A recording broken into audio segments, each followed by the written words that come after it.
अनुराग कश्यप और तापसी पन्नू के ठिकानों पर इनकम टैक्स के छापों पर सियासत गर्मा उठी है। महाराष्ट्र सरकार से जुड़े मंत्रियों ने साफ कहा है कि ये केंद्र सरकार के बदले की कार्रवाई है। केंद्र सरकार के मंत्रियों ने तर्क दिया है कि एजेंसियों के एक्शन पर ऐसे सवाल तो उठेंगे ही, लेकिन हकीकत क्या है, आइए देखते हैं।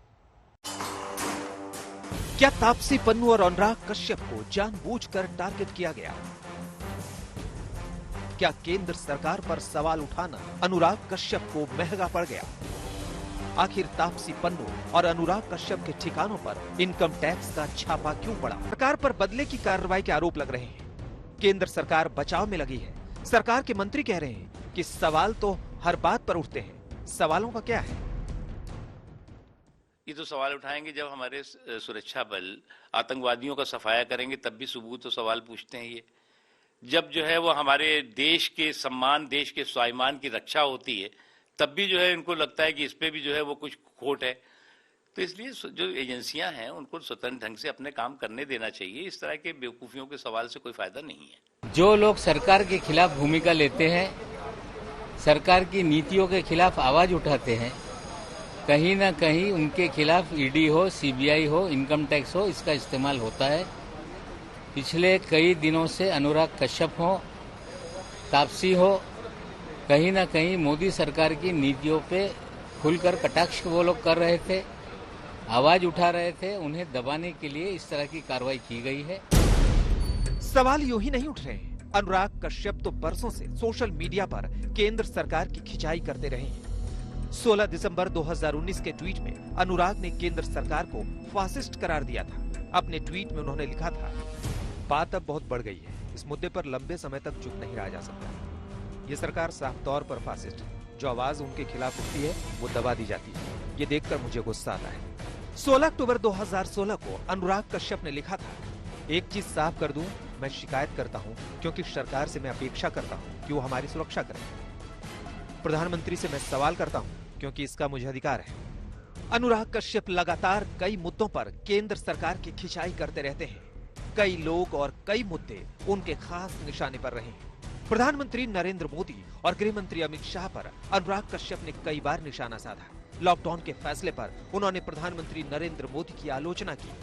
कश्मीर से आर्टिकल 370 हटाने को लेकर भी उन्होंने केंद्र पर तल्ख टिप्पणी की थी। मॉब लिंचिंग के मुद्दे पर 2019 में जिन 49 फिल्म हस्तियों ने प्रधानमंत्री नरेंद्र मोदी को चिट्ठी लिखी थी, अनुराग कश्यप भी उनमें से एक थे।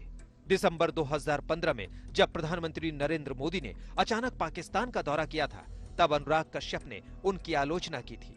अनुराग ने ट्विटर पर लिखा था कि प्रधानमंत्री मोदी को देश से माफी मांगनी चाहिए। अनुराग कश्यप और तापसी पन्नू सरकार के खिलाफ अक्सर मुखर रहे हैं। इसी नाते विपक्ष आरोप लगा रहा है कि इनके घरों पर इनकम टैक्स के पड़े छापे सरकार की साजिश है।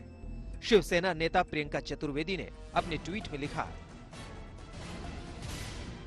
कि उम्मीद है कि हमारे देश का आयकर विभाग जल्द ही बंद हुआ गुलामी की स्थिति से बाहर आएगा। ऐसी ही उम्मीद ईडी और सीबीआई के लिए भी है।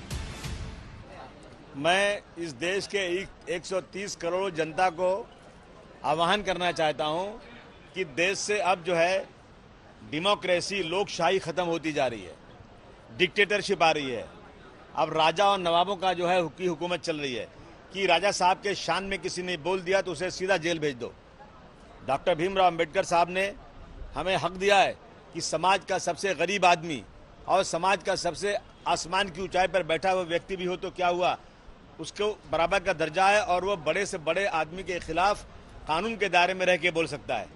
देश का आयकर विभाग कागजों के आधार पर जिसने टैक्स की चोरी की है, ऐसे लोगों पर कानून के तहत कार्रवाई करता है और उसी कानून के तहत अनुराग कश्यप और तापसी पन्नू के घर उन्होंने कार्रवाई की है।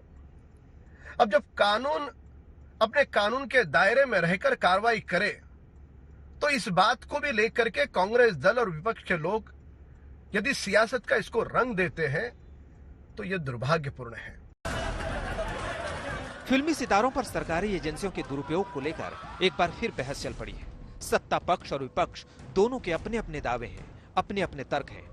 आज जो केंद्र सरकार को इनकम टैक्स के छापों पर घेर रहे हैं, वही कुछ महीने पहले अभिनेत्री कंगना रनौत के दफ्तर को जमींदोज करने पर सवालों के घेरे में थे।